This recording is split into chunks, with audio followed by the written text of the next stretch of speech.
We had technical difficulties, and we'll just start over. We will. We will. We will start over. I forget where we were at though. I mean, yeah, it was kind of just getting started, but Yeah. the yeah. See, this is that's the one problem with these kind of things, and also, well, I mean, I guess any kind of content you create. I mean, it's a chance you take. I've talked to guys that they try to transfer their video from their GoPro from a full day of playing or a whole Yeah. weekend, and Yeah. it's a corrupted file, and they're like, "Holy shit! Like I lost the whole thing." Yeah. I've had So, that happen. I mean, I did a podcast on New Year's Eve. I don't even know if you could call it a podcast. It oh was more of yeah, a yeah. live show. I don't know if I you was saw gonna it. jump in there with you, but we were at my daughter and son-in-law's. Yeah. No, no, that's totally fine. That's totally fine. But no, I haven't done one since because I'm trying to find like another good topic or something and some more guests and stuff like that. So it might be a Yeah. while before I do another one of these live show things. But for the first, I want to say 30 minutes of it, it was just nothing but technical difficulties trying to get the live stream to actually work on Oh YouTube. God. I for the life of me, it worked fine when I did trial settings of it like Yeah. 3 days prior. Day of it just caused all these issues and stuff for me. But You know what I think is I feel like people that do lives mhm. uh on like it's set up maybe an easier format on a phone than Yeah. on the software on PC or something because it's like super easy. Hmm. Like everything's already built in. You don't have to change any settings. You Yep. just click go live right from there, like either Instagram live or YouTube. Yep. Yep. It's very easy, you know. Like why Yeah. can't it be like that with this? I don't. I don't know. But oh, that reminds me. I need to get your address after this. Don't let me forget that I need to get Oh your shit. address Okay. because I have some stuff that I got to send you. Oh I got some stuff for you to add up on your wall. I know you got the patch wall going there, so I wanted to send yeah. you a Matty Mo patch that I just got. Oh, you got your own personal one, I got my own personal patch finally. Yes, bro. and I also have one more thing I wanted to send you. Oh Jesus. Damn. Whole banner for you. So That's a whole banner. yes. Oh my god, dude. I Oh, wanted to make sure I hooked you up with some swag, and I also got some stuff from the team that we wanted to send you as I well. will definitely. I'll find somewhere to put it back here for sure, dude. But yeah, don't let me forget after this to get your Yeah, address so I can send that to you because I was absolutely. banner hanging on the wall, and I'm like, oh my god, that's right, I gotta send that to E-Rock. I can't. Why do I keep forgetting to send that to him? Oh, dude, that'd be awesome, man. I appreciate that. No problem, buddy. Yeah, I'm gonna send you some shit too. Fuck yeah. Hell yeah, send me some I'll shit. I'll look up. I got some other stuff that I've been saving Yeah, that I haven't sent out because I was getting low, and I was like, I'm not gonna send it out to everybody that I talk to. Yeah, so I'll have to. Yeah, I'll hook you up. well now everybody knows, so everyone's gonna want to get hooked up with the swag. I They gotta don't know get what you. it is. They won't know what it is until you get it. Dude, free shit is free shit as far as I'm Hmm. concerned. Right? Oh man. Hell yeah, So dude. what were we talking about? Start of the season, right? We were just talking Yeah, about start that. of the season. So we went over, since we have to start over now, Yeah, right. we went over talking with Grimnir when I had, Yeah, Rabbit you on the had podcast. Ian on the Yeah, podcast, Ian up on the right? podcast, and we talked about the all his stuff, and then how he made that big announcement Hmm. on the podcast, which I didn't even know he was going to do.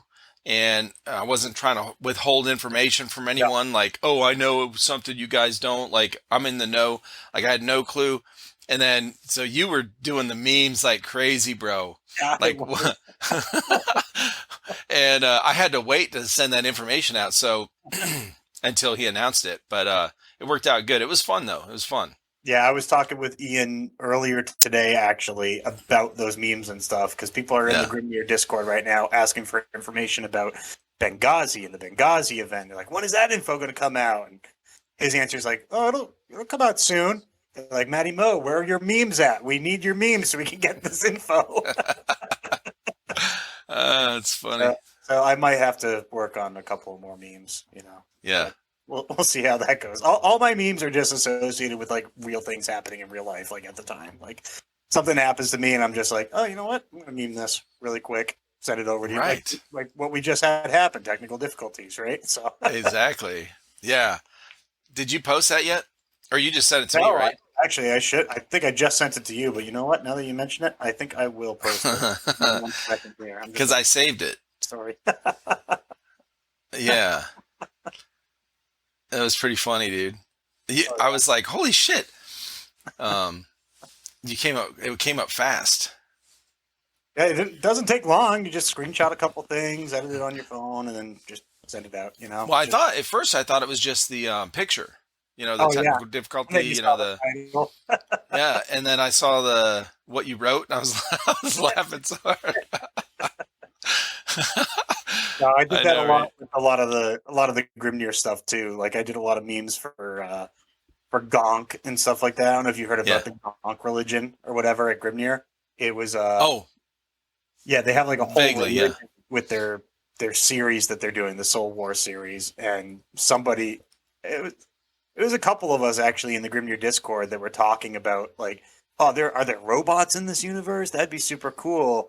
And then somebody said something along the lines of, dude, how funny would it be if like you're in the middle of a battle and some guy in a Gonk costume just walks by? Which I'm sure you know Star Wars, right? At least Right. a little bit. Gonk is like a big box with boots, and he just walks up and down and just says the word Gonk. Like that's all he does in the whole Right. universe. That's all he does.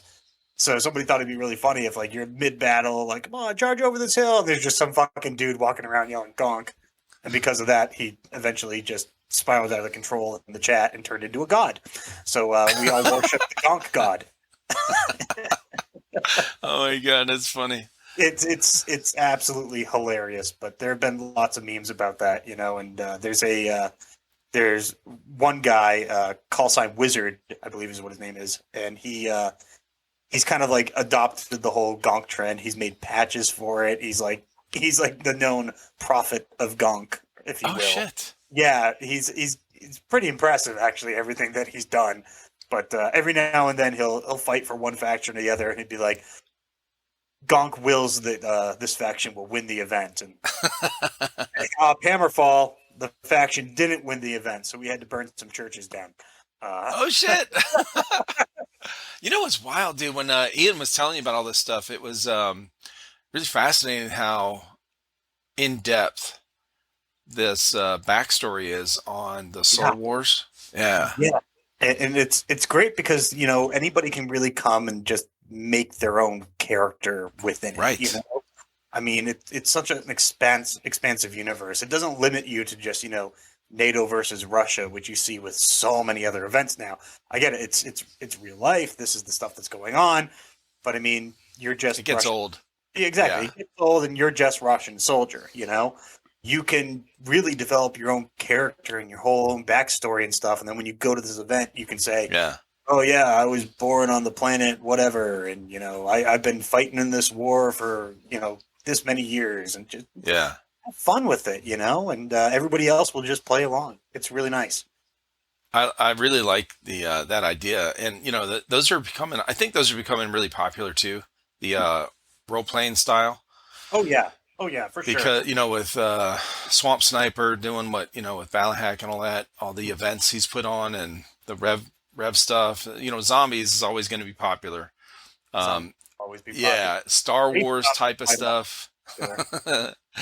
Yeah, that all that got when Ian was telling me about this story, and like his brother writes all this stuff, I guess. Yeah. That how it reminded me a lot of like a cross between like Star Wars, Destiny, the Yep. game Destiny, just with all this history um, and how things have become in the universe, and it's really interesting. It is. I feel like it It's can, incredible. because you guys are doing it continuous or consistently every Mhm. year. Yep. You're continuing this storyline and expanding to it, like you said. This Yeah, golf exactly. thing is Yeah, just exactly. Like everybody can add their own little whimsical thing into it, and like even the Gong thing, it was just something that was added into the Discord, right. and we actually brought it to the field. So whenever we go play an Anthropos game, there is a building on that field that is known as the Church of Gonk. And it was named after that because of what was created on the Discord. So Oh, that's cool, they man. really do take like players' input and stuff like that and actually bring it onto the field, either whether it be story or whether it be actual like gameplay suggestions and stuff like that. Everything from the drop ships that they use, which are just a couple Right. of U-Hauls with like some lights and stuff in it. Let me tell you, when you're packed into one of those at 9 o'clock at night when it's pitch black and you're on your knees, elbow to elbow with other guys in the back of this thing, you have no idea where you're going. Yeah. First time at a field, no idea where you're going. All you know is that when that door opens, you're jumping out of the back of the truck and you're going. I mean, it's a whole vibe. It's a whole Yeah, feeling, I'm sure. You know? Right. I mean, Hammerfall last year, we got in the drop ships and we were dropped on the beach and we were told, push up the beach. It was like a D-Day style landing. Right. There were drones, there were juggernauts, there were technicals. Tag and launchers were just launching rounds back and forth across the beach. It was just utter chaos. Like it looked like you ever see some of the opening scenes of Battle Los Angeles when the aliens come out of the water and like the grenades? Dude. It looked like that, dude. It was Yeah.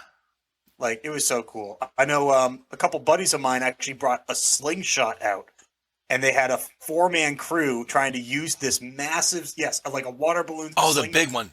Yeah, to launch EG-67 grenades at the enemy from across the field. Holy shit. I don't think it worked too well, but it was still like a great idea and a great concept. Like they're just out behind the bunker. One guy's holding it back. One guy pulls the pin, drops it, you launch it. Like it worked out pretty well. Shit. That is wild, bro. Dude, it's a lot of fun. And they have the storyline behind it allows you to do all this really, really cool stuff, and it doesn't limit you to you have to be period specific. You have to, adhere to all these rules. Otherwise, it's not realistic. It's not military simulation. I mean, it's still a mil sim, but it's a space mil sim, and you get to have some fun and some freedoms with it. Yeah, that's what I learned right away when these guys started going to the mil sims. Yeah. Because the first time they told me, I was like, oh, mil sim, what is that? And they explained it, and I'm like, oh, shit. Like real military simulation? They're like, well, it's kind of like, I was like, oh, okay. And then when I started seeing all these different events pop up and following them and seeing what they were about and everything, I was like, dude, this is really cool. Because when I first heard it, I was like, okay, well, that's not military simulation, kind of thing, whatever. And they're like, no, it's not supposed to be. It's kind of just, it's meant to say like it's more than just an open play pickup game type of style, whatever. Yeah. And we do have uniform requirements for each side, camo and stuff like that, whatever. So I was like, oh, okay. And then once I learned all these different styles that, different hosts or event companies put on, it made a lot of sense. And I gotta say, man, yeah, I feel you with the military simulation stuff. That I like that there's a variety. I like that there's options for people that really want to go. If you want to go the extreme with gung ho, all in with the actual military, mil sim stuff. Yep. All the way to the role playing stuff. The role playing stuff, man, I'm going to tell you, that would have never really appealed to me years ago. And maybe, I don't know, it just wouldn't have. And now, I think because I'm getting more exposure to it, it is, I'm like really interested in this shit. And of course, video games too, it really helps when you because I get sucked into these, I love story games. Oh yeah. I don't like just the Call of Duty multiplayer, I like the story stuff. Mm-hmm. Yeah. No. Yep. I like the characters and the backstories, and Destiny 2, man. As deep as that story is. I just downloaded that. I got to start playing that. I just downloaded They just came out with an update. Oh, they did? Well, I'm gonna have to do that update. I haven't even opened the game yet. To be honest with you, I downloaded it and that's about it. But you've never played it?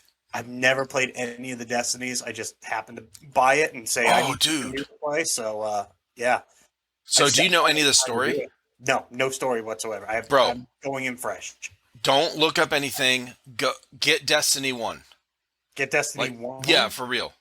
Okay. Play it in order. Okay. All right. It's fucking awesome. Destiny 1's got to be cheap because it's so old. But Probably. the and just, follow the story. Yeah. Yeah. And then if you really get interested in it, if it grabs your attention, you really like it, Yeah. the story stuff. There's I'm not going to remember the name of the YouTube channel, but it's a British guy who does a fucking phenomenal job with telling the stories of. He does Destiny, he does Halo, he does he's a very, very good storyteller, and he Really? reads all of the fucking lore, like all of Oh, it before he really? does a YouTube video. So he knows every character, every detail, every like piece of where this came from and why this happened. Uh, Really cool. When if I remember afterwards, I'll send you it. But it's and it pieces all of it together. So he takes it from like what's been written by the developers and Yeah. also the cutscenes, Hmm. all that kind of stuff. So and shit that's been on forums about these games, that Oh, people wow. Like like what you're talking about with Gonk fan theories and stuff spin-offs. like that too. Right. Right. Wow. Wow. Yeah. So anyway, but Destiny is probably after Halo. Halo was kind of like my first Mine with too. story games that I was really sucked Yeah. into. It was a first-person shooter, but Mhm. it was the story that really grabbed most of us. And and I think then Destiny. Destiny blew me away, man. Well, GTA 5, GTA I, 4, those were good, but I'm excited to give it a go. I've been looking for something new to play that has a lot of good reviews and stuff like that. yeah, I downloaded the new Call of Duty, but I'm like, it's all the same to me. Like I did too. I'm I not a played big it. Call fan. I think I played it one weekend with my boys when it first came out, and I just can't do it. I was the same way. Like so many people are like, "Oh, you got to get it. We'll play all the time." I'm like, "All right, cool." And I don't know. I've gotten to that age now, and I sound like stupid old saying that. I'm only 32, but like I feel like I've gotten to that age where I go to work and I come home and I go to work. I come home. Like I don't usually find myself with time to sit down for 4 hours and Yeah, play a video game and stuff. I mean, we had to postpone this podcast just last week too, if you that's remember. true. Like I just my work just gets too busy for me. Yeah, I gotta do what I gotta do. So right. and that's what it comes into, like with airsoft at least. Like I schedule a lot of my life, and I Hmm. usually schedule it months in advance. Right. Like I already know what I'm going to be doing in August. Like I already have all that planned. I know where I'm going to be in November or in December Yeah. this upcoming year. Because if I don't do that, and if I don't get those weekends locked down, then somebody's going to reach out to me with something else to do, and then I'll have conflicts of interest because I didn't put it in the calendar, and just Yeah. I can't do it anymore. I just can't. Yeah, it's way easier schedule, man. These with the way the calendars are set up on our phones and a computer, you link them everywhere, and it's so easy. So when you guys go on the website and sign up for this podcast, it's that's my Google Calendar. Yeah. So and then so it links. I get a message. I can approve it or decline it or whatever, like, Yeah. or just message back like, hey, can we move it to this day or whatever. But Give a middle it's finger, something like that, right? yeah, yeah, dude, exactly. Yeah, man, it's so easy, and I don't these things. I'm not real. I want to be like if somebody is expecting, if they've set up a time, I want to Yeah. be here if I can. If something important comes up, like family thing, that's happened Oh yeah. before. Uh, so or unexpected something, but Yeah. um, if somebody, I'm very lenient with these. I don't care if somebody, well, I mean, Yeah. I if know. we I have to know. message back and Yeah. forth, like, hey, let's just do it next week or something. It's fine. Yeah. It's no big Like, deal. hey, when's work for you? Oh, does this work for you? Not really. Maybe we could do a Yeah, little bit later. Let's push it off. Hey, we'll make it work eventually. It's no like right. It's not like, oh, that damn E-Rock guy, he keep putting me up, I asked to be on his podcast, he won't put me on his podcast. It's not like that, man. It's not like Yeah, that. that's luckily that's never happened. I will never turn anyone down um, that I can think of. I don't know. Maybe I just haven't met the wrong person yet. I don't know. So, I don't know. Maybe I won't get a fourth appearance. We'll see what happens. no, man, you're cool. You're cool. No, we were supposed to do last Tuesday, I think it was. We were supposed to do well, not me and you. I'm setting one up for all these girls. So Oh, there's like a five. I want to do an all girl podcast. I mean, besides me, obviously, but um, yeah.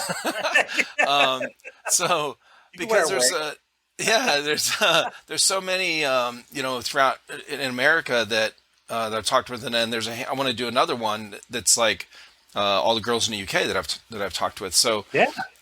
we were going to do one like a week ago, middle of last week, and then a couple people had something come up. A couple ladies had something come up. So, and somebody was sick. I mean, it's happened, and so we just we moved it to this week, or next week. I think it's not a big deal. It's no big deal. It's So scheduling, and it's what it comes down to. I mean, I'm yeah, like I said, I schedule my personal life and my airsoft life like all throughout the year, and subsequently when I'm scheduling that as well, I'm also helping the guys on my team. We're also scheduling that stuff as well. It's why you can go to our team website, MoBrosAirsoft.com, go to game schedule. You will see all the games that we have scheduled so far for this year. Like we will probably add a couple more here and there, depending on who wants to go do what or what have you. But yeah, for the time being, like we have events lined up all the way up until November of this upcoming year. So, I mean, yeah. That's good. it works because then everybody knows what the date is. They know what times to request off work and stuff like that for travel to these events and things like that. I mean, it's a good way for us to coordinate with just having the team website. That's so that's really important. Like the scheduling thing with events, and especially if you're like part of a team. So like if somebody's newer and Yep. they're not experienced with going to milsims and stuff, something that we talked about earlier before my computer crashed. Yes. We Yes. were talking about how when you guys went to one of these events, Oh, yeah. like We a went to 40-hour, Yep. continuous, you really weren't prepared for it. You were No. prepped for it as far as like supplies, like your gear, like you had the right gear, you had, it Yep. was no problems with that.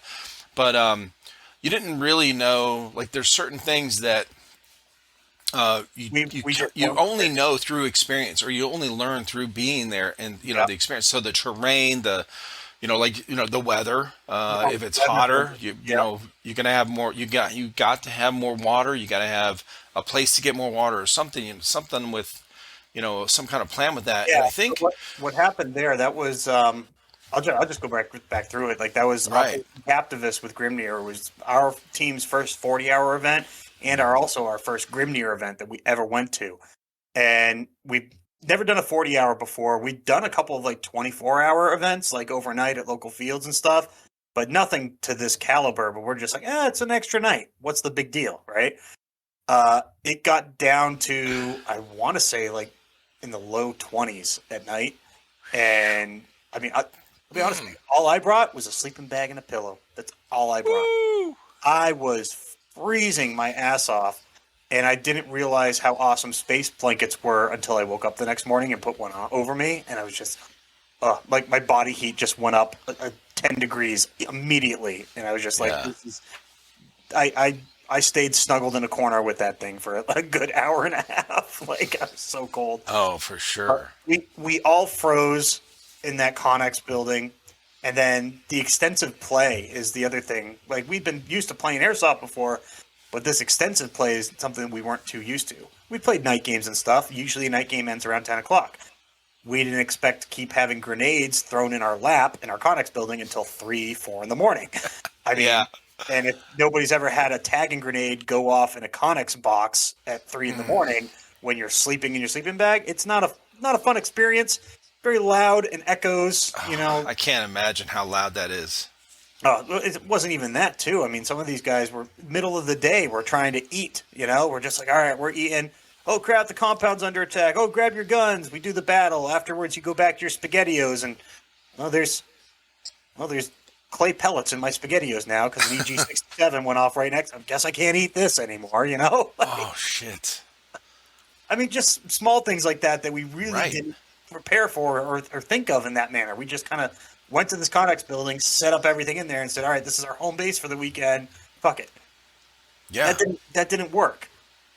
We ended up having to leave the event, I think it was like 4 or 5 hours before Index, because at that point we had been out of water for the past like 4 hours.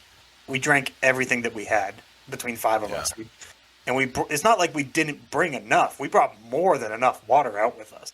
Yeah. I think we had an extra like a case of 40 water bottles divided between all of our backpacks and everything, and we had all of our hydration bladders filled. Holy shit. We just drank it all. We were just so thirsty. Yeah. But from being so cold and shivering, being dehydrated with all the running around we were doing during the day, of course, all the, not getting any sleep at night. It was just, we just got to a point where it's 4 or 5 hours before Index. We just went to Rabbit and Doc. We're like, listen, this event was awesome. We had so much freaking fun. We will definitely be back. But for health reasons, we're going to leave and go to our hotel room and get some water. Like, there's no way. You get to the hotel room, somebody's drinking out of the bathroom sink, somebody's drinking out of the toilet, somebody's water. You joke. A lot of us, we were just so tired that when we got to the hotel room, we originally had plans. We were like, yeah, we'll go to the hotel room, we'll change, and then we'll get dinner. We went to the hotel room. Everybody slept for like 4 hours. I'll bet. Like, we just got there. We just slept. We're like, we'll do dinner at 9 o'clock at night. We don't even give a shit. Like, we just want to sleep. Yeah. And I don't understand how some people would go to these 40-hour events and then drive home after. I have no idea how you do that.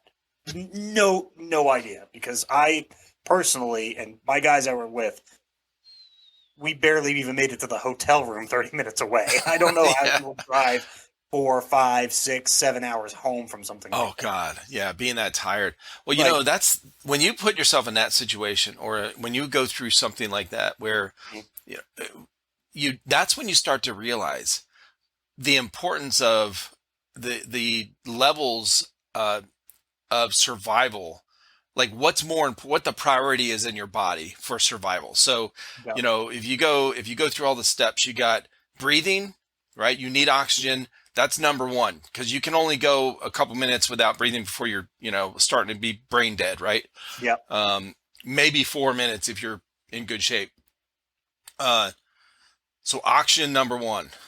Number two is blood, right? If you get cut, you'll bleed out faster than you'll dehydrate from water, not having water. Those in this kind of order.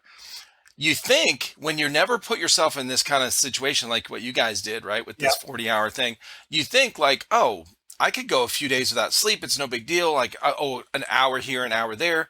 But man, if I go 8 hours without eating, man, I'm gonna be fucking starved. I'm gonna be eating, okay? Yeah. So you think like this, but then when you get in that situation, when you get tired, because it's not a normal like sitting at home playing a game with your buddies and you stay up for 24 hours playing a video game. Yeah. And then you're like, oh, okay, I'm tired. When you're out like that, exerting, and then you're dehydrated, you're run down, sleep is the next thing in line, more important than food and water. Like you think, because you can go longer without water than you can without sleep. You can go longer without food than you can without water. Yeah. So it's like all these different things. If you ask somebody what's more important, sleep or water, they'd go probably water, because you dehydrate, like you have to have water. Man, go 3 days, like for real, 3 days, full days without any sleep. Oh yeah. You'll fucking hallucinate. Your body starts shutting down, and you can be hydrated all day.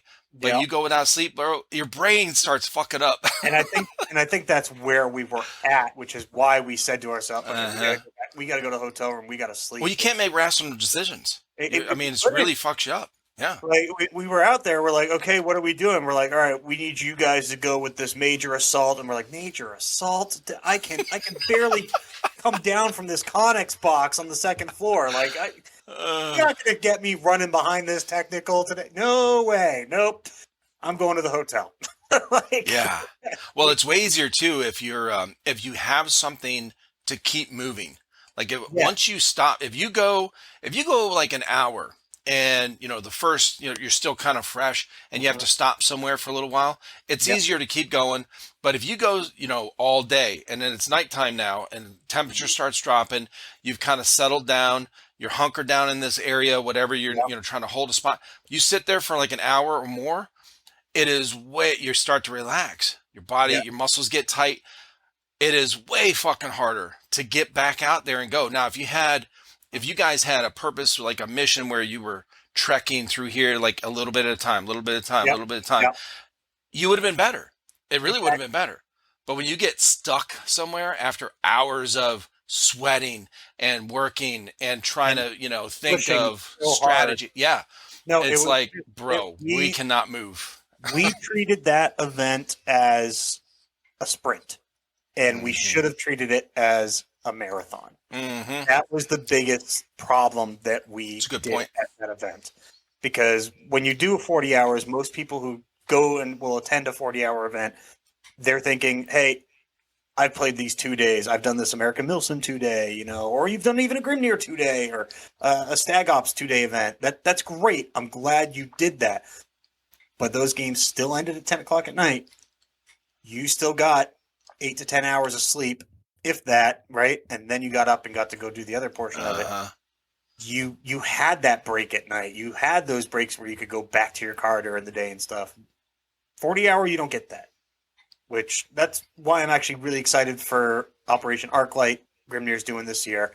It's a 40-hour light. They're going to have you out on the field, sleeping on the field, everything like they would for a 40-hour, but you get a 6-hour break Friday night and Saturday night. And it's So it's only like 6 a hours. it's like a ceasefire. Yep. Everyone is still on the field. You're still on the Yep. AO. Everything's still You are live, still basically, but we're not that shooting. town, that town that you just took from the enemy. I hope you brought your tent out there because you're sleeping there tonight. You get a 6-hour CSET fire, but you're sleeping there. So when you wake up next morning, that's Yeah, where you spawn in, and you go from there. So it's I going to be like that, really, dude. I like that idea. and it will also probably help people a little bit more and tell them, hey, listen, I know you got those 6 hours of sleep. That's great. When you go to this 40-hour event later this year, whether it be a Milsim West or a Grimnir event or what have you, think about that. You were able to complete this Milsim 40-hour light event. You should be a little bit more better prepared for the real thing, where you're Right. only going to get 2 hours of sleep every single night. Yeah. And then you'll properly prepare, such as make sure you get yourself a hotel close by that you can sleep in right after the event. Because I Yeah, think especially if you have to drive.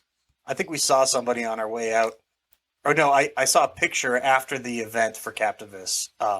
Somebody fell asleep in their car in the parking lot. He was just, Yep. just completely dead. Oh yeah, I'm sure. But Well, I went to Stonebreaker last year with the boys. That was my first one going with them, yeah, and yeah. we slept on the ground in tents, and Mhm. I had not slept outside on the ground in probably That's 10 wild. years, a Yeah. while. Because I mean, I did it. Me and my boys would go Hmm. do it. Like sleep outside when in the summers and stuff, just around here when they were Yeah. growing up or whatever. So it How'd you like wasn't it? as yeah. Well, so at Stonebreaker, bro, I was hurting. I was fucking hurting. Yeah. Because I'm especially with my limited ability. I had to crawl out. I couldn't stand up in the Yeah. tent. There was Yeah. nothing to push up off of. So I crawled out and I pushed up off the cooler and then grabbed a beer and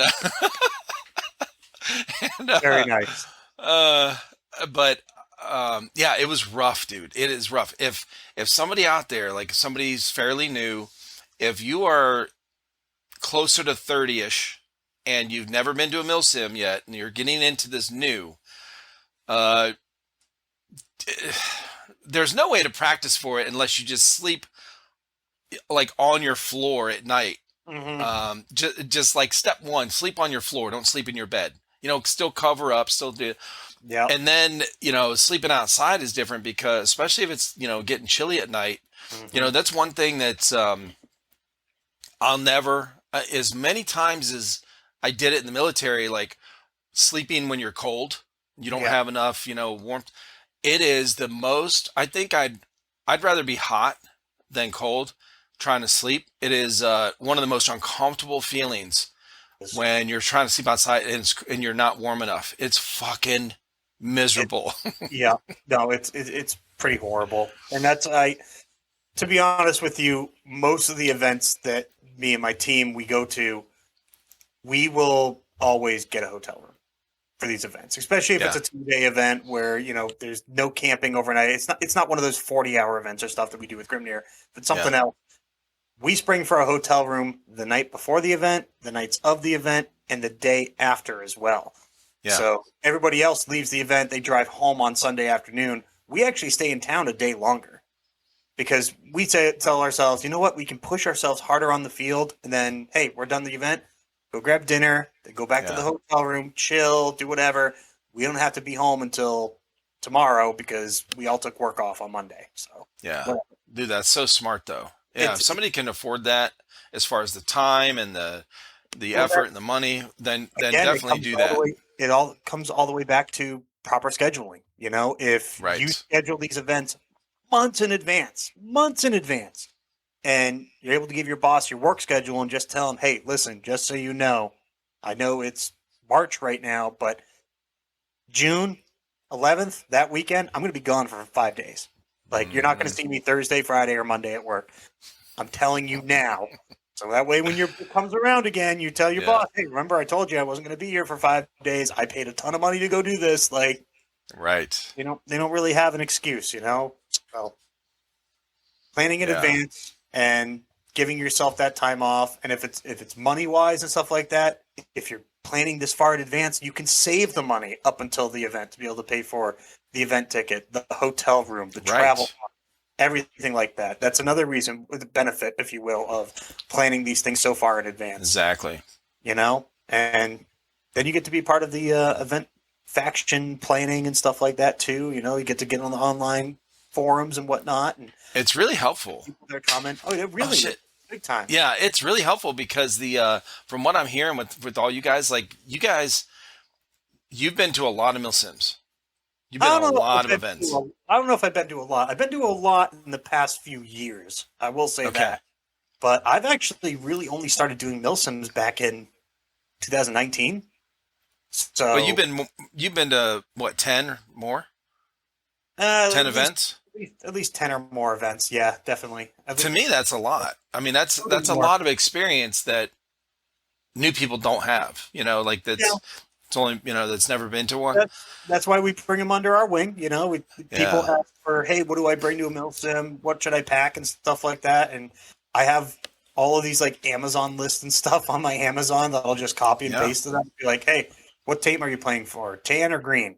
Are you green? Okay, here's a full set of woodland camo. Here's a parka that's made of woodland as well that you could buy on Amazon in case it rains that weekend. Like Yeah. proper head cover, stuff like that. Oh, you're playing on tan team? Here's a full multicam set. Those two colors work for pretty much any event coordinator that you go to. Like Right. they're the two most popular camos in America. So Yeah. That's all every event they've gone to, my boys have gone to, that's all they've needed is yep, just those two. multicam or woodland, right? I mean, Right. it's pretty standard everywhere, and a lot of people a lot of people that I know that have done as many milsims as either I have or even more than me, which there's so many people I know that have done way more than me. Um, they will often say, "Oh, multicam, oh, it's such a crap camo," or "Oh, hey, woodland, oh, come on, you can do something better than that." And they'll dive into all the camo patterns and stuff. I'm just over here. I'm like, I'm a basic bitch, and I'm fine with it. Like, I don't care. You such a cheap date. Okay. And I am. I'm just like, hey, man, if it ain't broke, don't fix it. For Like, real. it works. Like, Yeah. No shit. Well, it gets expensive if you're trying to buy all the different setups yeah, for different. If you get a full set of decent camis, hmm that like the tiger stripe and then what is the black multicam or the what I Multicam mean, black, and then your digitals and all that stuff. I mean, there's so many now. it is, and then the thing that I think of, and I think of it often, especially when I'm going to these 2-day events, is I'm there for 2 days. I want 2 sets of every camo that I have, because if I dirty up the first set on day 1 because I'm an idiot and I fall into a puddle or something, put that on for day 2. Uh-huh. I'm gonna bring a second set with me so I can wear that for day 2 after I get back to the hotel and shower and stuff. Yep. So I have 2 sets of multicam camo. I have 2 sets of woodland camo, and I think I have a set of desert like tricolor camo. I think that's all I have though. I'd have to check. I might have sold that. I don't remember. But Yeah. no, I mean, Yeah, it's the first, I guess it was the second Milsim my boys went to. They, yeah, it was the second one because the first one they didn't record. We didn't start doing like gameplay stuff yet. So the second one, I think it might have been their first game that they were recording, and with the GoPros and everything.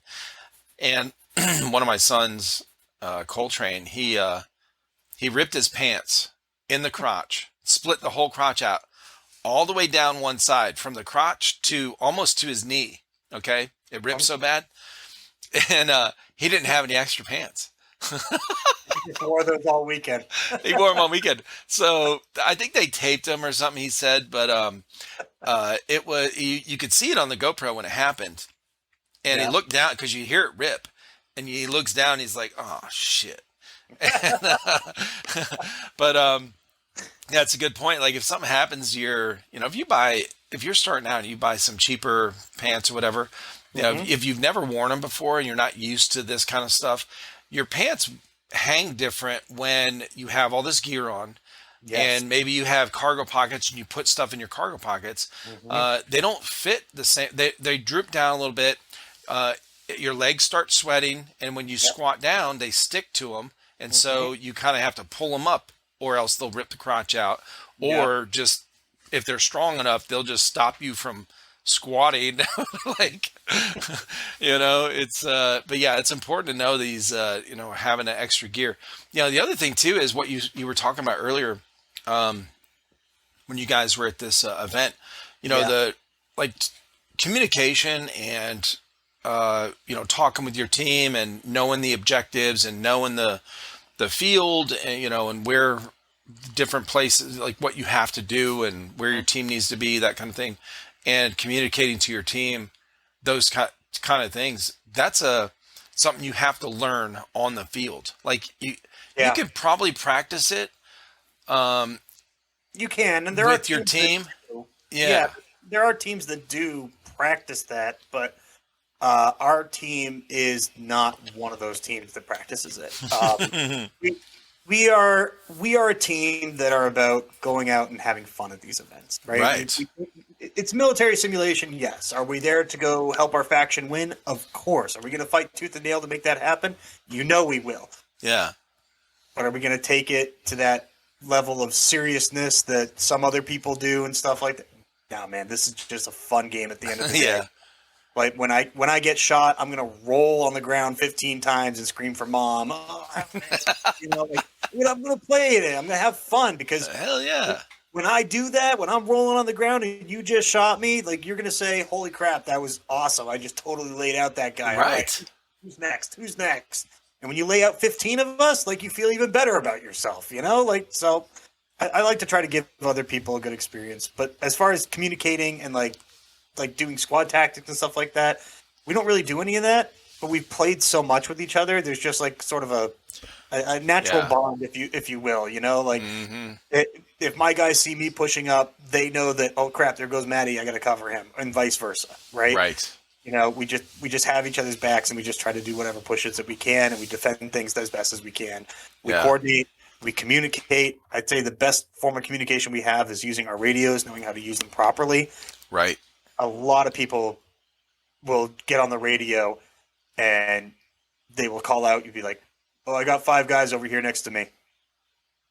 I just heard that on the radio. I have no idea who you are, where you are, where these 5 guys are. Like, dude, I don't know what you're saying. If you said you're like, E-Rock to MattyMo, I'm to the south of the base right now. I got 5 enemies approaching me. Oh, cool. E-Rock just messaged me. He's south Yep. of the base, and there's 5 guys approaching him from somewhere. Now I know who I'm talking to. Right. Isn't that, dude? That's crazy. Like little things like that matter. it We're getting really does. attacked. Well, where are you at? There's enemies coming through the trees. Yeah, it's like What? There's trees trees. everywhere. Exactly. It's why when we go to games, I tend to print out like little like note cards, if you will, of the maps and stuff, and I give them to everybody on our team. Yes. I also got like these cheap laminating things you can get on Amazon, so we laminate them too. So if it Right. gets wet, your map doesn't melt. But we I remember always, you told me that the first time we talked, and I was like, dude, that yeah, is so smart. it's a Because great these idea. guys, when they went the first couple times, well, they were lucky enough. They had some really good squad leaders and whatever, at their events that were in charge of their groups and stuff that really knew how to do, radio, Yep, yep, comms, like how to describe who's calling who's, yep. where you at, location, and identifying and stuff. And then they were really lucky with that. They had some really good guys that were. I think there was 2 times that the guys they had, their squad leaders, were still active duty military, Yep. and so they were on leave, and so they're in that mindset already. They're in the habit of it. I mean, if you gave me a radio now, I've been out of the military for 30 years. I don't know how to fucking do Yeah. call like the official radio shit, but from back then, Yeah, no, but I you mean, could I do know what to something. say, like what you said, Yeah, I you would could do I would something identify simple. myself to you, whatever, but in direction, but as far as the official, Yeah, I don't know, but these guys were really good, I guess, and it really helps. yeah. So I'm not military. I don't know the official Yeah, whatsoever. I've had several people. doesn't have to be. I've had several people try to explain it to me, and I'm just like, well, it's a very detailed system. There's some sort of like algorithm, or not algorithm, but like it's a saying or something like Right. target, number of enemies, something, Hmm. whatever it is. I don't pay attention to any of that. All I pay attention to is this: landmark designations. All right. Yeah.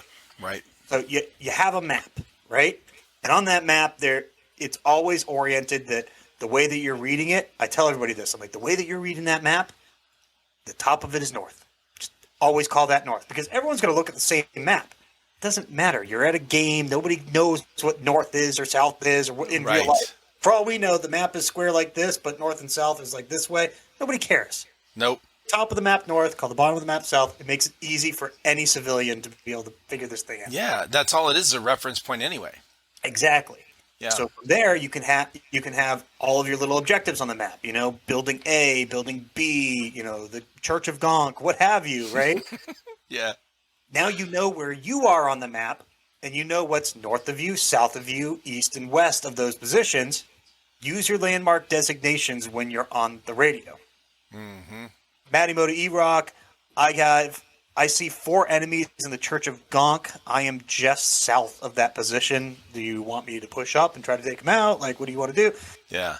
That's how you say it. It's as simple as that. Landmark designations, top of your map is north. Yeah, that's perfect, dude. That makes it way easier for Anybody. newer people. That's even not newer people, but somebody that I've seen- hasn't I've been seen to 5 mil 16-year-olds do sims. it. I've seen 16-year-olds. I've given them that information, and they've gone out in the field, and they've come back with this, call me on the radio like that, and next Yeah. thing you know, we have a whole platoon move through and wipe out that whole city because of the intel that kid just gave us. Like, it doesn't need to be as convoluted and as complex as the military has it, because in the military, yes, you are fighting a real war, and you have to be. Well, that- there's so many. They're that way because there's so many different situations and areas you're going to be in, not just that one Yeah, map that you're at. So it's yeah. yeah. But that's so important, man. So many people I think get so confused. So one of the common things I've heard with people telling me their stories about milsims is when they're fairly new and stuff. Even if they're not new, if for them to how fun the event was Mm-hmm. is really dependent on a few factors. Like one, obviously, how the event is set up and how it's run. Hmm. And these are things that, human controlled stuff. The weather, obviously, whatever. I mean, if it rains monsoon style, nonstop from the time you get Can't do there, much about it, but it's gonna be it's gonna be a little more miserable. Okay, mhm. but yeah, if it's confusing, whether if your platoon commanders or your leaders don't know how to communicate properly on the radio, even just basic stuff like what you're talking about. Yeah. Everyone's at like just a standstill because of confusion. Well, we Hmm. don't know where to go. We don't know what to do. We don't know who's taken over this. Oh yeah. There was, it's like there's confusion. Well, the one guy, actually, the podcast came out this morning, Obsidian. One of the Yeah. guys on their team, he lives in L.A. and he went to Battlefield L.A. He was Yeah. talking about the I forget what it's called, but the system that Desert Fox uses for that event. The tracking system. Yeah. Yeah, the tracking system, Yep, I'm familiar with it. Yep. Blue Star or something like that. I Blue guess they were Star. having issues with it. Yeah, it was. They had an update for it, and it didn't go properly or something, for everybody. So nobody could use the app, Oh, and it kept cutting out throughout the event, like in the beginning. So yeah. they had to adjust and whatever. I guess end up being okay, but when that kind of stuff happens, this is really the same type of thing because that was their map they had to use, Yeah. and that I guess the way that's set up, that's the only way you can take over a checkpoint as well is through that app. Oh, that's not. So that's what he said. He's like, "Oh shit, we Oh, didn't that's know, man." It was so everyone was pretty much just at a standstill for a little bit. Those things can happen, but when it's like within, some of the things like you have experience with, obviously, the first milsim you and your buddies went to, you weren't as good on a radio. Maybe you didn't even have radios.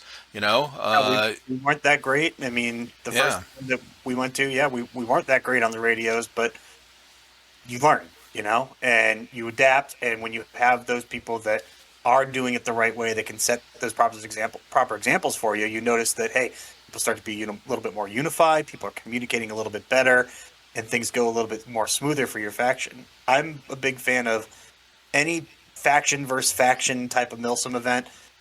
Whichever one has the better communication is usually the one that comes out on top. I, mm, I, I mean, I saw it. I believe that. Case in point, my first Eastern Front event with American Milsim back in 2021. I was playing on the Tan Team faction. I think it's UFS, something like that. Anyway, Yeah. game horn sounds. Me and my squad, we go out and we take over our position that we initially talked about taking over at the beginning of the event. And one by one, we kept on running into random players. And, guy would come into our building, just stand around. We're like, hey, our squad's holding this. What squad are you with? He goes, oh, I don't know. Dude, it's 5 minutes into StarDeck. How do you not know where your squad is? Oh, I have no idea where they went, man. All right, well, I guess you're part of our squad now until we find your guy.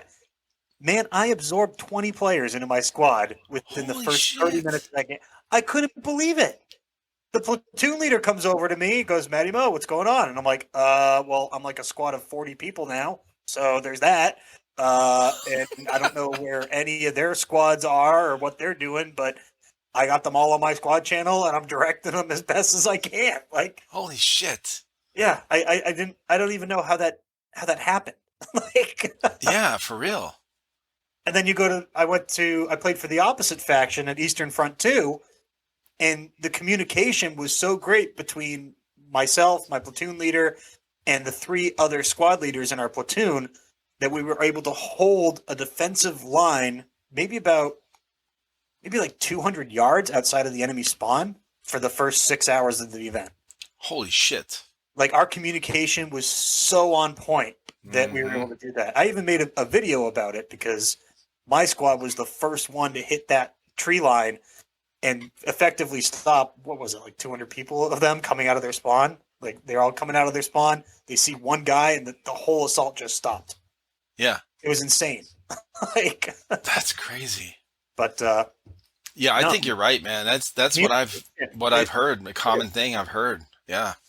it really does help win these events, if you will. Uh-huh.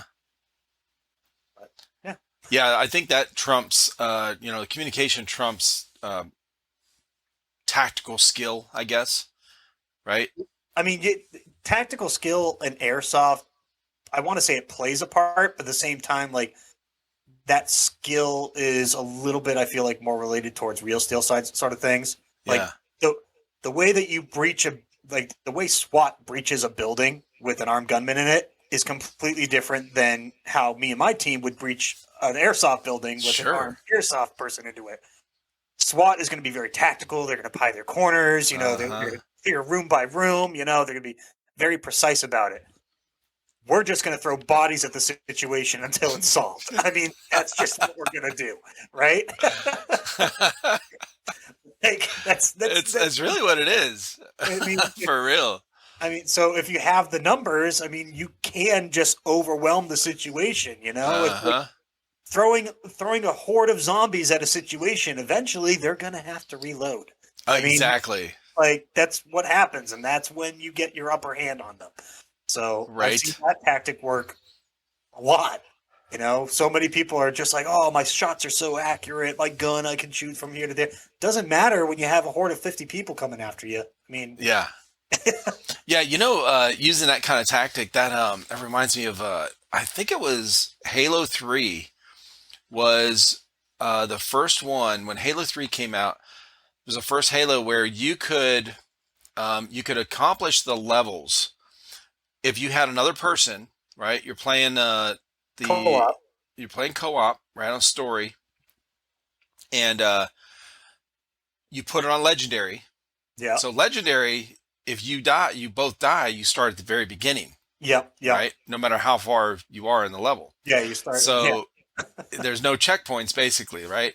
Yeah. So to get over that, what we used to do was one person, because there's only the areas that you have to clear. There's only so many enemies. Like they don't just keep pouring out, right? Yeah. So one guy would run in, take out as many as he could, die. The other guy would hang back in this other room, right? Yeah. Safe. And then he would go when you're respawning, right? He would go because you could spawn on your buddy as long as one Really? person's alive. Yeah. Ah. So then he would go and then Yeah. you would stay back and then clear out a little more and you just slingshot Oh, like wow. that or, do that until that level was cleared out enemies and then you could move forward. But that's the same thing with airsoft. When I was talking with Toby Just keep Grimes, throwing your he's bodies in that situation. That's yeah, what it is, Yeah. right, yeah. Yeah. When Toby Grimes, he started Miami Infidels Mm-hmm. and he moved to Kentucky. Started my Kentucky Infidels. Well, they play with the tryhards down in Miami and stuff. Yep. Yep. I've heard of And them. yeah, so when Toby was in the Marine Corps for 20 years. Retired Yeah. from. So he was in combat. He was in Fallujah, like some of the worst fighting areas. And when he first started into airsoft, Mm-hmm. he was like when he first went to a mill sim and stuff. He's like what you're talking about, Yeah. like the way pieing corners and breaching a building, He's going at taking it it. very Yeah. slow, right? Like very tactical. And then I think it was Laz from the Tryhards was like, dude, no, this is airsoft. It's like a video game. We can Yeah. stack up over here. A few guys will go in, yeah, they'll get hit, but then we can go behind them. We can do that, Yeah. Yeah. your tactics are way different, Mhm. So it took him a minute to get used to. He's like, oh, okay, duh, like, No, they're very, very different tactics. uh-huh, And it's even different tactics when you're on a platoon leader or a CO or an XO's like level, and you're looking at that map and you're yeah, moving your chess pieces around as you can. I mean, you want to have that distraction over here so you can get that objective over there. hmm It's a good big point. test, But yeah, Well, what are you big. guys? So are you guys going? Are there any events you guys are going to this year that are new that you haven't been to before, or different from last year? Well, we're hitting all the Grimnir events this Hmm. year. We actually have our next event is in 2 weeks, 3 weeks. It's April 1st. We're going to Operation Outbreak 2. You and I talked about this on the last podcast, I think, Yeah. Outbreak, which was just a great event. And I think I'm going back this year, and I think I'm the president of the land, as if Oh I'm shit. called. I don't quote me on that. I have to read more into the backstory, but our faction won. We won a victory last year, and it turns out that the locals aren't really happy with my rule, so I'm going to have to, bring the hammer down on them and make them submit. Make sure everybody gets vaccinated. Get vaccinated. Get your boosters. All right. Yeah. I'm just Yeah. going to go Joe Biden with this. Let's be honest. All right. Yep. Like, Mask, okay. Double mask, yeah, double fucking mask. shots. Hey, you better have a vaccine card. We're Yep. gonna check it at checkpoints, okay? Yep. Like, Yep. just lock those fuckers down, boy. Yep, you're hiding more than 10 people for your Thanksgiving dinner. I'm not going to allow that. So, Oh shit, man, that is Yeah. funny. Yeah, we did talk about that. I forgot about that. yeah. So that that's was- kind of cool, though. It carries over from how it ended last year. It carries over Yeah. to this year. That's yeah, fucking the guys awesome. at Adirondack Milsim, Adirondack Division Airsofters, they're doing their whole Milsim scene, and this is their event that they're doing every year. And last year's was just so much fun. When they asked me if I'd come back, I said absolutely. That was a blast of an event. Everybody had a great, Right. and it was a great way for our team to just kind of kick off the season and then roll into that and do the Grimnir events, the American Milsim events, and so forth and so forth. After that, we're kind of sticking to Grimnir Tactical this year. We're not doing as many travel events this year, actually. So the past few years, we did maybe about 5 or 6 every year. Yeah. This year, we're only doing 4. We're doing Okay. the Outbreak event, and then we're doing 3 Grimnir events, and that's about it. Kind of lightening it up this year because next year we have plans to hop on a plane, fly somewhere to an AO. Oh shit. Yes, Hawaii. That's on the. I card. saw your comment on that. I saw your comment on there. Yeah. Yeah, Hawaii. I was actually looking at those guys a couple months ago when I was seeing all their advertising and stuff. Looked really, really fun. Right. But yeah, no, we're thinking maybe someplace else on the East Coast, maybe do a West Coast game, something like that. It's up in the air now, but several members of our team are actively saving money right now, so that way we can afford flights, rental cars, hotels, all that sort of stuff. And actually be able to get out there and spread our team name a little bit more and try a different AO that we've never done before. Something different than just the long drive in the car for the whole weekend. Yeah.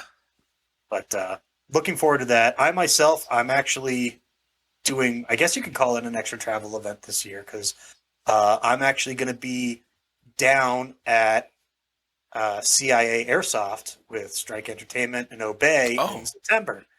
I'm going down for a family vacation, so I will be down there to go check out their field and go hang with them for a Saturday. Hell yeah. So Nice. I'm actually really looking forward to that because I've never done indoor airsoft before, and I've never done speed soft, nothing like that. But I figured if I go do it, I might as well go do it with some of the best. So I'll go down there and pay them a visit. Fuck yeah, dude. Shout out to the Miami guys down there. They got Obey Airsoft, Strike Entertainment. Admin Airsoft is down there as well. I got to hit him up. That's I know right. he's pretty close to that area as well. They're in the Tampa Bay area of Florida. So, Right. But Yeah, DTP. I had Frosty on. He's from DTP. Yep. Okay. Yeah. So I got a ton of people I got to reach out to between now and September and be like, hey, coming to this field, show me how to do speed soft, show me how to do indoor because I have no idea what I'm doing. So, Oh, dude, you're gonna have a blast, man. You're gonna have a blast. Oh Hell yeah. Oh yeah. I think even Ruby Gold might show up. He mentioned something to me that he might make a trek down for that one. Awesome. As well. Be cool, but it'd be nice to get a bunch of guys in the community all together, just play some airsoft for the day. Right. Get some sweet footage for sure. Yeah. No shit. Yeah. There's so many people I talk with that actually do both. Right. Like there's a handful of them. It's like Ruby. He gears up. He'll do the Milsim style, outdoor stuff. He'll play the indoor stuff. There's a handful that really like to do. Yeah, They don't mind doing both. I've never been one. I've never done it. I've never been to an indoor field. I've never played Speedsoft, but it's something that I've always watched on YouTube, and I've always been like, wow, that looks awesome. It looks like those paintball tournaments and stuff like that. And Right. it's something that I always used to love watching when I was in high school before I even got Yep. into airsoft. So uh, to be able to just go down and experience it, and I'm just like, I needed a good field that I wanted to go to, and there are some around my area that would have been fine, but I just Are you close to full auto? I'm relatively close to full auto. Relatively, it would probably Because be I think they have an indoor field now. it'd be about a 5 hour drive for me. Oh shit. Oh, okay. So, I'm close, but like Not really. too close. Yeah. I'm closer to Extreme Airsoft in Rhode Island, Advanced Air Action Airsoft in what is it? Not Webster, Massachusetts. West Warwick, Rhode Island. I Oh, think. okay. They have a couple of indoor fields down in the Rhode Island area, Connecticut, and stuff like that. Yeah. Those are probably about 2.5 hours for me. But I mean, 2.5 hours turns into a 5 hour drive back and forth, and I'm just like, is that worth it? Or I can do a 1 week family vacation and spend one of those days in Florida with a bunch of these Instagram airsofters that I know, Yep. and just have a blast. So I'm like, hey, that sounds like a lot more fun to me. So I'm gonna go do that. Yeah, dude. That's cool. Yeah. So Hell I'll be yeah. airsofting all day, and then I'll be probably out on my uncle's boat in the bay that night. So Oh shit. Yeah. Nice. And what does he live down there? He has a boat down there? he retired down there after 32 years of service with the United States Air Force. Oh shit. Okay. He, Damn, that's a long he- time in the military. he retired a 3-star general. He did a lot of work with NATO, the F-22 Raptor, that program. Wow. Yeah, he has a pretty extensive career. I'll send you the details and stuff on it, because you being former military, you'd be like, holy shit, Yeah. this guy did a lot, and he definitely did a lot.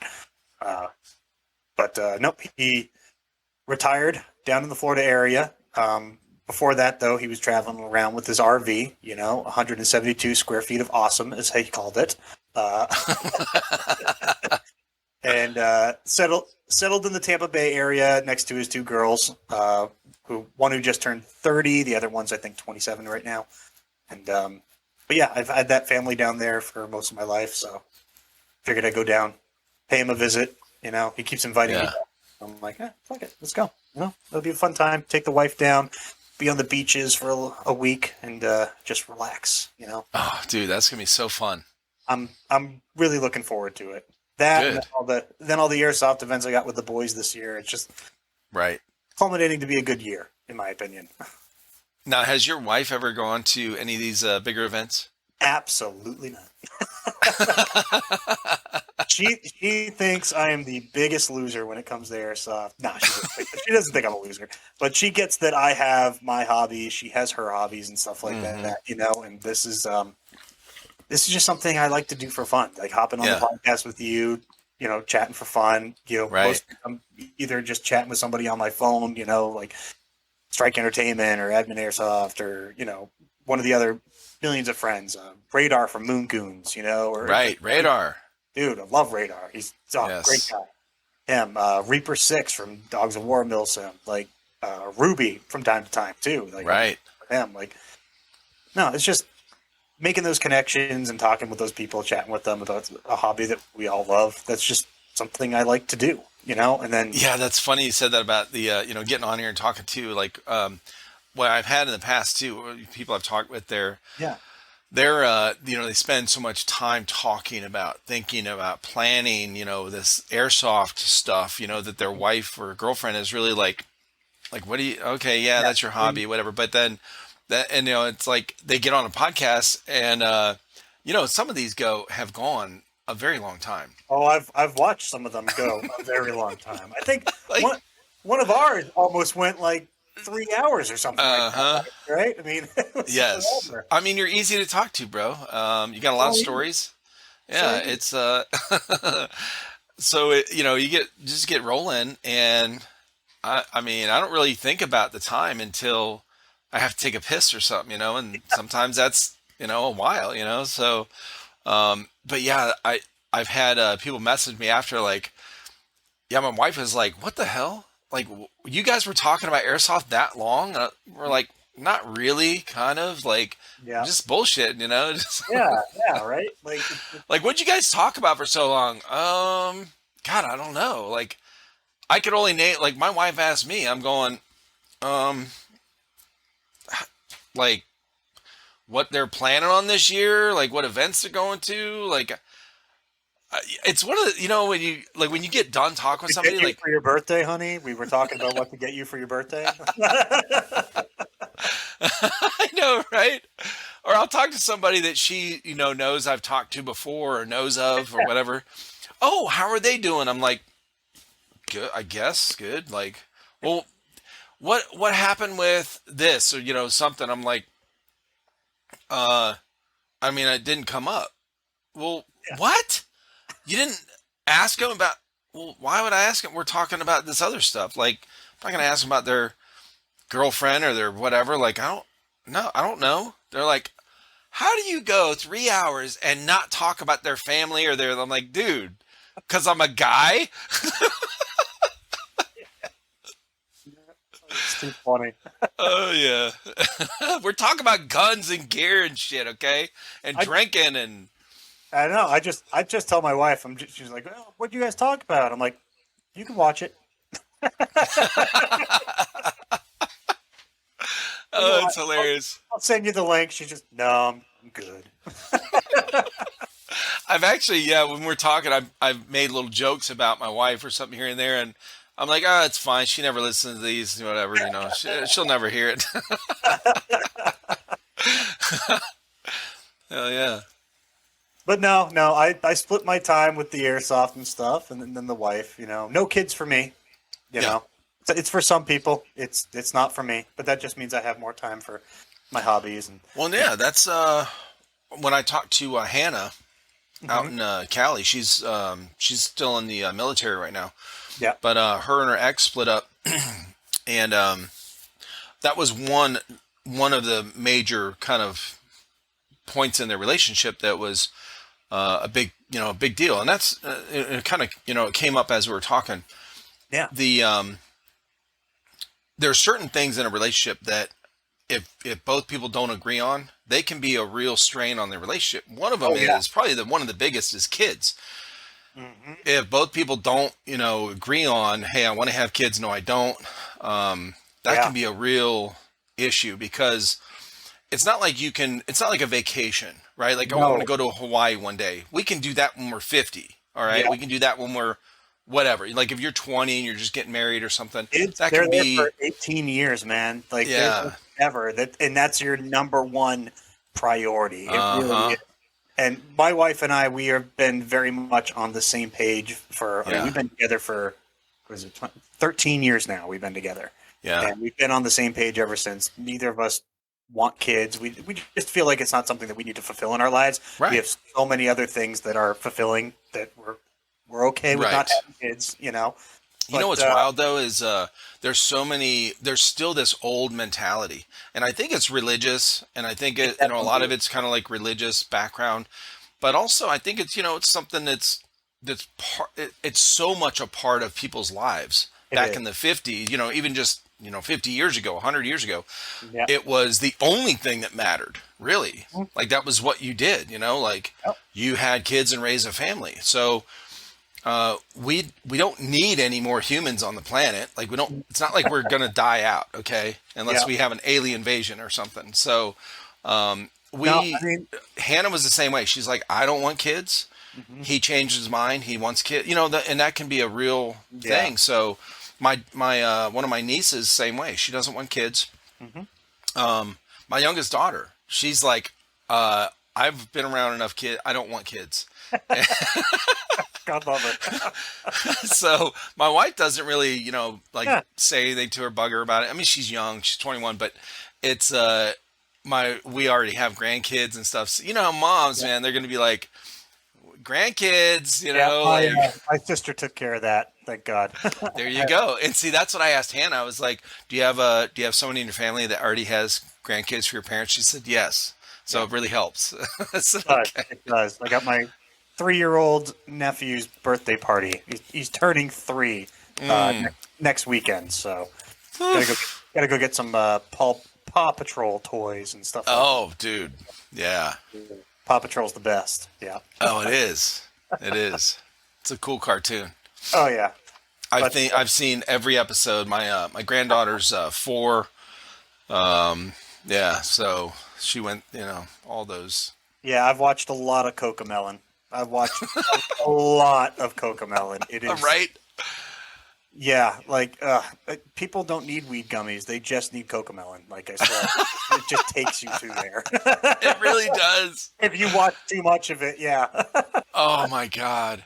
We went to see my daughter in Utah, and she has 2 little kids, and they had, Cocomelons on, Yeah. and she's like, I mean, she was just stressing out, dude. Yeah. She had a toddler and a baby at the time when we were out there, and Yeah, yeah. we were helping her, with the baby and stuff. But it's just like, she's like, I cannot. Can we just turn on something else, please? Find something, So we found him. She's like, he likes this movie, so we put a movie in. I think at the time it was Moana. So kids change. They'll watch it 1,000 times in a row, and then they'll be done with it, and then they'll go to whatever, Toy Story or whatever. Yeah. So. So we put on something else. She's like, I can't do Cocomelon right now. It's just, I hear it in my sleep. Oh yeah. Oh man, no, my sister and my brother-in-law, they're the same way. They've been doing all that. My sister got lucky actually. She got to so one of my cousins, the one who actually lives down in Florida, she's getting married, and they just had her bachelorette party in Nashville, Tennessee. Oh, So nice. my wife and my sister got to fly out there to Nashville and go party all weekend. And I think it was the first weekend my sister has been away from her kid and her husband in, I mean, I don't even know how many years since Right. 2017, maybe something like that. Oh wow. Yeah, yeah. Well, I mean, she got pregnant, and then with Yeah. COVID, and then the kid, and then it just yeah. So, but it was nice for them to get out and let loose a little bit, and Yeah. have some fun. It's important, man. It's important. It's very difficult when, like, my daughter's in that situation now out in Utah. There's no family out there, so they her and her husband met when they were in the Air Force together, Oh. or they met while they were in the Air Force, and at their last duty station in Mississippi. Well, then they got married while they were there. They he got it when they were about to get out. They did 4 years. He was doing the air traffic control type of thing while he was in, so that's Yep. what he went into. And one of the first places that was big enough to he found a place out in Salt Lake City Airport. Got that position out there, so it took him out there. So now they're out there. Well, there's no family out there because his parents. He grew up in Georgia, Atlanta, Mm-hmm. and so his parents are we're out here on the East Coast. His parents are out here on the East Coast, and now we've been out there 4 times in the last couple years, my wife and I. But it's when my daughter's in the same situation. She's got 2 kids, toddler. Well, now they're both kind of toddlers, and it's just, and he's at work, and he works rotating shifts, so it'll be like second shift today, night shift this other day, and then so he doesn't have a real steady schedule because he's still fairly new. So he's been there for 2 years, but the whole year and a half was training, and training was slower because of COVID, and he couldn't go in. He had to do classes over Zoom and whatever. Ugh. So it took longer. Yeah. Yeah. So now she's in this spot. We talk to her a couple times a week, FaceTime, whatever, and she's just like, "Oh, I need a break." And we're like, "Honey, we're so we feel for you. We would totally babysit right now, but you're 3,000 miles away." So, yeah. No, I get it. Yeah, man. Well, let me ask you this: what so this is something I've asked a couple people or talked about, or I've been thinking about recently. Is you have these events that new events are coming up, popping up, and they're getting better, right? They're like the storylines, the role playing stuff, the the backstory and all these type of things, like what you're going to this year, and then with Grimnir and stuff like that. And as far as airsoft as a whole, what new gear and equipment or guns innovation? What kind of new innovation is coming out? Is there anything that is going to change? Like that you're looking forward to or excited about, like a Oh, new bucking or a new style of gearbox or a new. I don't know. I really don't know. so I'm pretty excited with what Blue Mag Airsoft is working on right now as far as the development of his BB products and stuff like that. Right. I actually I listened to it a couple of weeks back when it was released, but Zulu 24, I don't know if you've heard of them, but they have their Yeah. own podcast that they're doing Oh yeah, now. I've been watching them. Yeah, and they had Max from Grimnir on there, and they also Yep. had Blue Mag on there as I well. saw that. Yeah, and that was it was like a 3 hour long podcast, which was great. Right. I had a 4 hour long drive, so yeah, I just put that on and listened to it, and the way and the connections and stuff that he's made to be able to manufacture this product in the United States, it's I'm not gonna lie, it's got me pumped up for him. Oh, for It's got me sure. really excited because I remember when his product came out. Like I used to follow him back before he became Blue Mag Airsoft, like with the company and stuff. I actually Okay. followed him on YouTube when he was just like a YouTuber. Oh, And he was just, making YouTube videos and stuff like that. yeah. And then one day, all of a sudden, I'm looking at the channel and I'm like, what the hell is this? Blue Mag Airsoft. I don't remember following this guy. He must have changed the channel name or something Oh, like okay. that. I Right. don't know. I had to talk to him about that. But Yeah, you can change your name. yeah, you If, can't. I think he mhm. might have. But anyways, I start watching that, and my first thing was, man, all these things are made in China. How the hell are you going to get that manufacturing equipment over here? That's going to be like millions of dollars, not hundreds of thousands. It's going to be like $1 million to be able to Right. ship that thing over here like King Kong. Like it's not cheap, and they're massive Oh machines. yeah. I mean, Right. everything from the molds that automatically stamp and then drop it and cut it apart. And they have like a shaker system or something that goes ahead and like Smooths them out. smooths them out and stuff like that. And then of Mhm. course you need to make sure that they're all the proper size and the proper And the weight. weight. And, Yep. and there's so much involved with these machines, and it's not just one machine that does it. It's like 2 or 3 or 4. Yeah. So like the whole time I looked at that, I'm just like, man, he's gonna have to have like a ton of money to do that. And then I was listening to that podcast, and I'm just like, holy crap, he's got this figured out, man. Like he's talking to the Mhm. right people, he's making the machines here in the United States. Like, damn, he's gonna go the distance. He's gonna do this. He's gonna Yeah. cut it from China. Like I believe it, dude. I'm excited to see what he comes out with. He's coming Me out with too. he's carrying new products and stuff like that now on his website too that are also kind of innovating and stuff and in the direction that his company is at, such as they have these new gaskets for the what's it called, the Oakley M frames. I'm sure you've heard of these Oakley M frames before. They're the No. glasses that they wear. No, you never heard of Oakley M frames? I've They heard are of people saying they wear Oakleys, but not. I don't know about the M frame. Yeah. yeah. Well, the Oakleys is the Oakley M frame. Okay. It's the Z87 impact rated lens that is branded by Oakley, and the M frame is just like the name of the glasses. Gotcha. Right? They come with rubber gaskets that you put on inside that will create a full seal around your Full eyes. seal. Right? Well, somebody created a new lens holder that works with the gasket to be able to hook up to the I forget what it's called, but it's like a small fan system that you can put on the back of your helmet, runs 2 tubes into it, and it'll blow cool air into the lenses. So like that X fog for your The X Oakley. Fog. Thank you. Yes. Yeah. So it'll connect to the X Fog. So they actually have like a whole like Oh shit. waffle system now, and Blue Mag's carrying that on their website. It's very cool, very innovative. Nice. I feel like that's more of that sort of stuff is what we kind of need to see. Stuff Yeah. that's a little bit more related to safety, getting rid of this fogging issue, also technology and events. Like if we can get the Desert Fox, Blue Fox tracker, the fact that the whole thing went down so you couldn't play the game, like that's Yeah. dude, come on! Like I paid my money. Why can't we play this game? Yeah.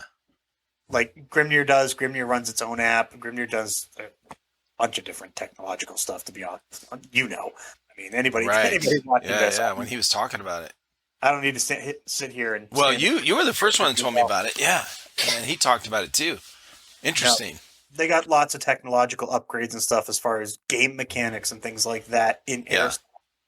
I mean, we're we're in 2023 now. I think that event coordinators can put down the clipboards with sign-in sheets next to their objectives. Like we don't need that anymore. The Dude. paper and pen. Wait, we are so beyond that now. Okay. Yes, thank you. Like we don't need that at events to track when you took the objective or when you did that. Like there's got to be more. Not only that, but like a quicker way, if that, like tag a button and change the color, and it gets automatically recorded or something, something Yep. like that. There's ways to do Well, it. I went to when I went to Iron Dagger. No, it was Stonebreaker. Yeah, So wait a minute. I went to Stonebreaker. Oh, and then I went to Iron Dagger. Stonebreaker was not too bad as yeah. far as check in. There were 700 people. It was a Wow. wait in line, but we didn't wait that long. Like it was steadily moving. Right. Mm-hmm. They had a ton of people checking in. When my son and I went to Iron Dagger, there was like 500 people at that event. It was still pretty big, and they had some issues with some of their staff or whatever, I guess. So they didn't have enough people checking in. And so it was painfully long. I mean, Yeah, painfully long to check in. yeah, Um, so when we got up there and found out, I actually did a video while I was in the building after we got done checking in. I didn't specifically mean to do a video about the check-in process. yeah. I was actually trying to put a video out real quick on Instagram just to let everyone know that I was there, because I had already planned on meeting like tryhards, admin airsoft was there, radar was there. I Yeah, was letting everyone know so I didn't have to message them individually. Hey, here, yeah, yeah. we're here, we checked in. But what it turned into was because I was pissed. I was fucking pissed that it took fucking almost 3 hours to check in. Oh my God. Bro, I'm not even joking, bro. It was 2.5 hours to get through the line, and we weren't that far back. So, anyway, and it was. I went over this a couple times with Mr. OT, but Yeah. I took the video down because I didn't want that to be like, because the event was great, Highlight of the weekend. Yeah. right? You Yeah, didn't want to steal away from it. No, I totally get that. exactly. But I was like, we have all this technology. We don't have to reinvent the wheel here, okay? Yeah. Like, I don't understand why these event coordinators don't. I think they're honestly, this, just objective opinion Yeah. from the outside looking in, from who I've talked with, and what I've heard go on for different events, whatever. I think their ego gets in the way. I think they want to be the one that creates this thing, and we do it this way because that's what we do. Okay. And then I'm going, but that's not the best way. Okay. Like we go to concerts. My wife and I are going to a metal concert tomorrow night, August Burns Red, and Yeah. in North Carolina, in Charlotte. Love With that my band. Say hi to Jake Lurs for me. He is a yeah. owner of Grimnir. Did you know that? No, so you know how I found out about that? I didn't know that. I didn't know that Oh, before. oh You know really? who I had? I had Little Miss Airsoft on, Oh, really? and like last year, okay, Yeah, yeah, and she we started talking about music and that kind of thing, and she said, yeah, like August Burns Red. At the time she mentioned it, I hadn't even heard of the band. I said, no, I don't know how I haven't heard of them. I even listen to metal. She's like, yeah, August Burns Red, and the lead singer or the guitarist, whoever part of the band is yeah, Jake. He's a airsofter. I was like, no way. I was yeah. like, dude, that's cool as shit. So anyway, but yeah, we're going to a metal concert. So concerts have I just did it a few days ago. Bought the ticket, Ticketmaster. I get a little code on my phone, Yeah. QR code. We've already gone to a bunch of them already. Same process. Hundreds and hundreds of people in line. they have like 8 people checking people in. Okay. Yeah. And you have to get security checked. They got big dudes and Oh, geez. security shirts. So you got to empty your pockets, almost like a partial type of going through the airport, right? They have a little bin there with, you put all your stuff in your out of your pockets. They wand you, okay, Yep. and scan your ticket on your phone all at once. Get all that done. And we still only took like 20, 30 minutes to get through the line of hundreds and hundreds of people Wow. into the fucking venue, okay? We don't have to sign a fucking waiver because the Yep. waiver is built into the ticket. So when I bought the ticket, I check marked these things that say this counts as your signature saying that you read these terms and conditions for this venue. Yep. So if you fall and get hurt, it's on you, bro. Okay. Yep. Yep. No, that's Now we the all way know that you can done. still get a lawyer and sue them, whatever, but So still, that's the way it should be done. And I feel like for real. a lot of the events that I've gone to, that's what they try to do. I know Yeah. Grimnir, at least, they will send out all of the electronic waivers for not only Grimnir itself, but also the field. If they're doing it at Zulu 24, they'll send out that Yeah. link to you as well. You can do it all online on your phone. You could do it a week before the event and you're done. Send it back, email it back, and it's over. Then when you just get there, they're just going to ask for your name. You give it to them. They give you a patch. They give you a little light band. You're like, all right, next. It's that simple. Yeah. What Well, makes that's it how this event complicated was, is but their system was down. so how other events sometimes go is you show up there. Did you sign the waiver? No. Did you sign the field waiver? No. Okay. Now you have to take this piece of paper. You have to come stand to the side. You have to fill the whole thing out. That takes time. I mean, that's what holds people up. Be prepared. You already knew you were going to this event. But You knew what that I'm there was asking gonna be a- is why are these why isn't it built into the so somebody that goes to this concert like I'm talking about, right? Yep. You cannot show up and stand in the same line that I'm standing in to go to this metal concert or whatever, any kind of concert. You can't stand in the same line that me and my wife are standing or my kids are standing. This line is for people that already have tickets, right? Yep. We're ready. This line over here, if you want to just show up off the street, like, hey, we're walking down the street. We live in this area. Oh, what's going on here? Oh, it's an August Burns Red concert. Well, here, let's go up to the ticket booth and buy a ticket and then we'll go in. Or you just go on your phone and whatever. Okay. But you don't hold up the line. Like you don't get up to through the door into security and then stand there and go, oh, I don't have a ticket. Get the fuck out. Like you're not going to. So why aren't they doing that at these events where no one should ever be in the same line as me and you Yeah. that has not signed the waiver, doesn't have a ticket, that doesn't have a fucking whatever, bro. Get out of here, okay? Yeah. Exactly. Like there needs to be a streamlined process. We already have. I just don't understand why there's not somebody's not saying, hey, Standard. let's, bro, this something as simple as this, okay? The skirmish thing. I was telling Brandon that started skirmish. I was like, hey, can you put in there with your little boxes, something, it's RFID reader, right? Oh, really? And just have that at check-in at the MilSim where I already have this could be my ticket, right? Built in. Wow. The box could be at the event. You gotta, like the express lane at a Yeah. checkout.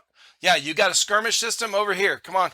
All your shit's already done. All your waivers already built into the electronic signature thing.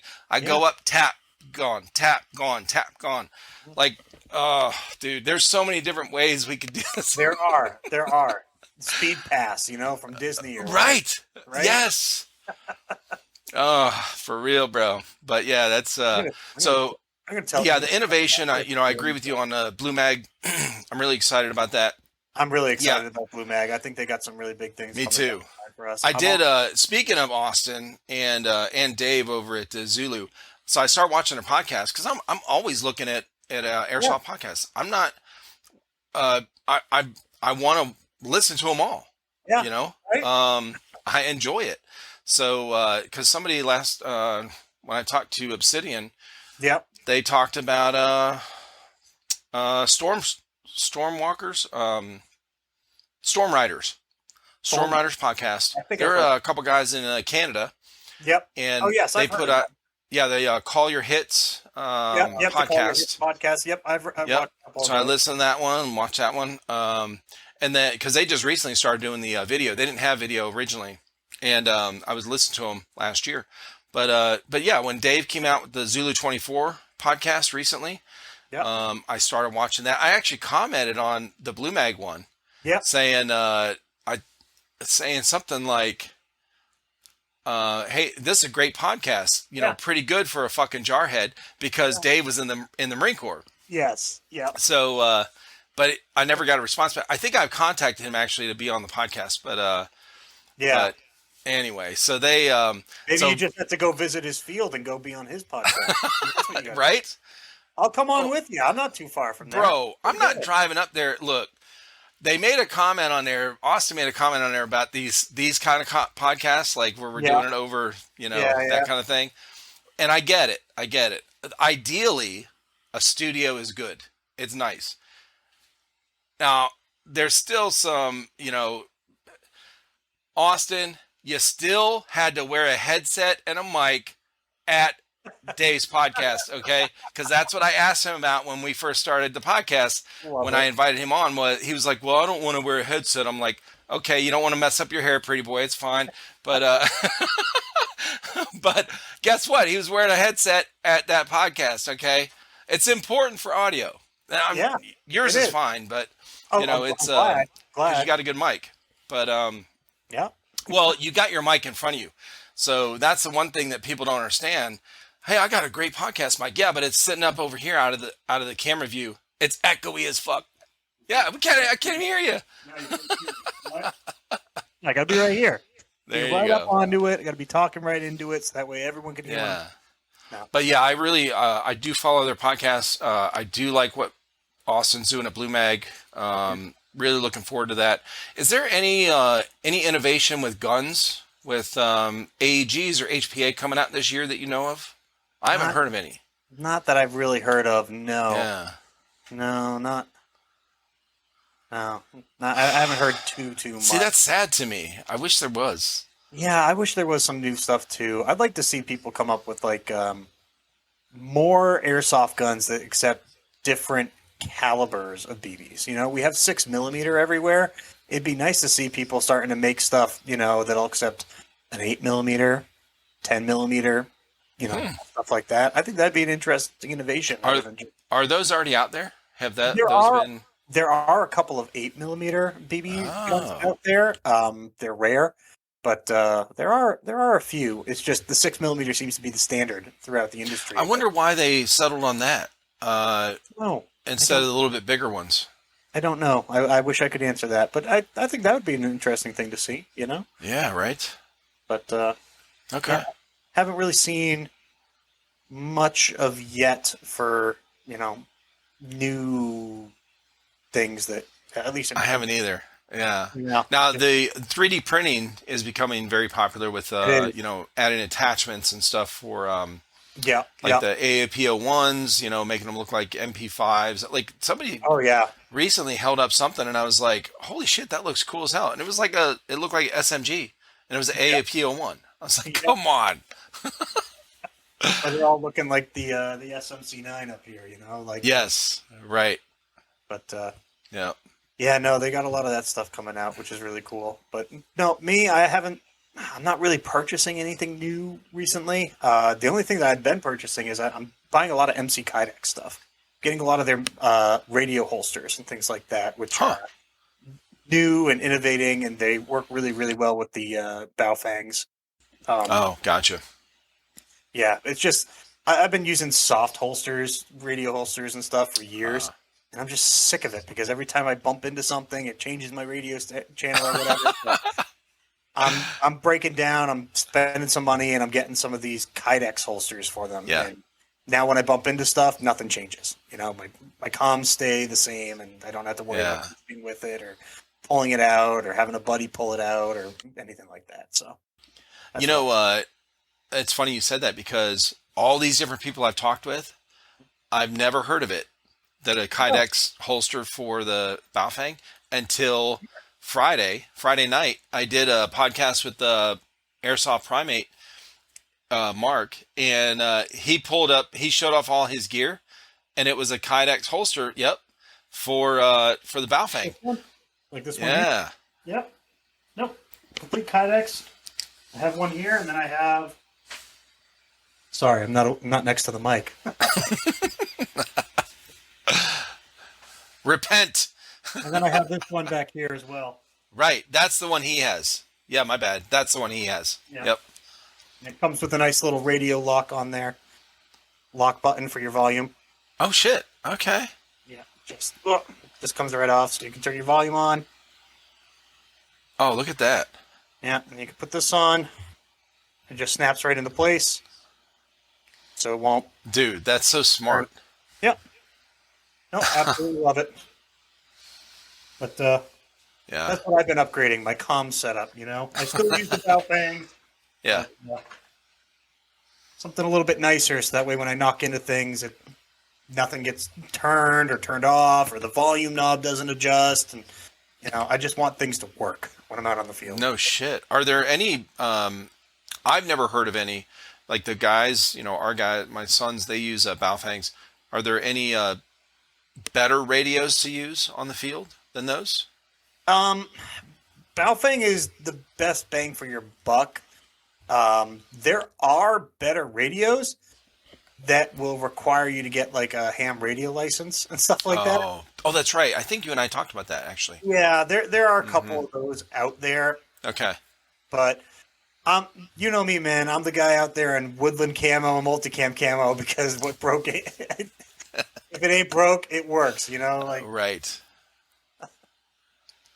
But no, I've been a Baofeng person for years and years and years now. Yeah.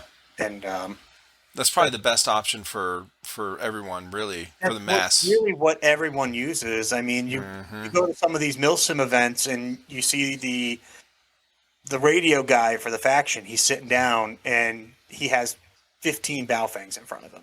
Holy plugged shit. into different batteries and charging stations for him or whatnot. Why? So that way he can turn them all on, put them on different channels, and listen to all the squad channels and coordinate. And he has a huge map in front of him. Like, I've seen that at events. Wow.